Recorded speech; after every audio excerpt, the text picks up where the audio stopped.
पीठ में दर्द है तो डॉक्टर बाबा जी इसको क्या करे, ये बाबा जी क्या करे। जैसे किसी को रोग है, किसी को दर्द है, तो डॉक्टर के पास जाए। आशीर्वाद से ठीक है। आशीर्वाद से नहीं ठीक होता। देखो बस वही समझ में नहीं आता, इसी भटकाओं में सब भटक रहे हो। कोई जंतुर बांधेगा, कोई आशीष, इसीलिए तुम सब अच्छे कर्म करो। पूर्व के पूर्व कर्मों के पाप से हमें दंड मिलता है। अच्छे कर्म करो, नाम जप करो, माता पिता की सेवा करो, सद्भाव से चलो।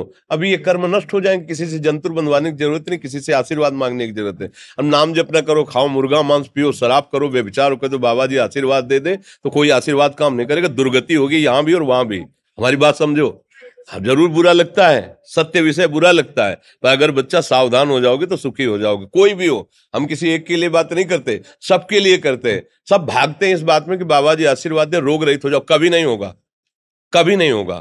तुम्हारे आचरण ठीक होंगे तब तुम्हारा सब काम बनेगा।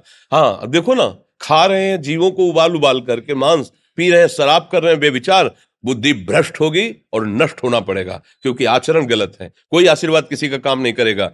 आप अच्छे आचरण करो, माता पिता की सेवा करो, परिवार की सेवा करो, समाज की सेवा करो, नाम जप करो। शरीर में कोई छोटे मोटे कष्ट आवे उनको सह जाओ, आगे चलकर आप देखो कि कैसी उन्नति होती, अच्छा होगा, मंगल होगा। इस ब्रह्म में ना रहना, किसी के आशीर्वाद से कुछ हो जाता है। हम आपको पक्की बात बताते हैं कि आज बाबा के यहाँ गए थे यार, पीठ में दर्द कम हो गया।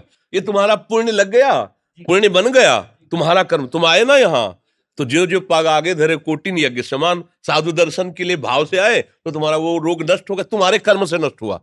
तुम सत्कर्म किए ना, उससे कर नष्ट हुआ। बात समझो बच्चा, आप हमारे घर के हो सब। आशीर्वाद देने से हम कई बार कहा कि अगर तुम सुखी हो जाओ तो हम किसी से न मिले, चुपचाप अपने कमरे में बैठे केवल आशीर्वाद देते रहे सबको। लेकिन नहीं सुखी होगे, सुखी होगे तुम अपने कर्म से। को न काहू के सुख दुख कर दाता, और निज कृत कर्म भोग सुन भ्राता। हे भाई, अपने कर्म का भोग ही आपको भोगना पड़ेगा। कोई भी तुम्हारे कर्म को नहीं मिटा सकता, एकमात्र भगवान। एकमात्र भगवान, मेरी बात मान लेना। उनकी शरण में और नाम जप करो, सब ठीक हो जाएगा। तुम्हारे भजन से होगा, तुम्हारे अच्छे आचरण से होगा, तुम्हारी धार्मिक प्रवृत्तियों से होगा। अब ये बात ना समझो तो फिर हम क्या कह सकते हैं, नहीं। हाँ, यही तुम्हारा जन्मदिन की सफलता है कि हमारी बात मान लो, राधा राधा रटो, कोई नशा मत करना, अपने माता पिता की सेवा करो, समाज की सेवा करो जितना। और जो कष्ट है वो स्थायी नहीं है। आज विपत्ति आई, कल खत्म हो जाएगी।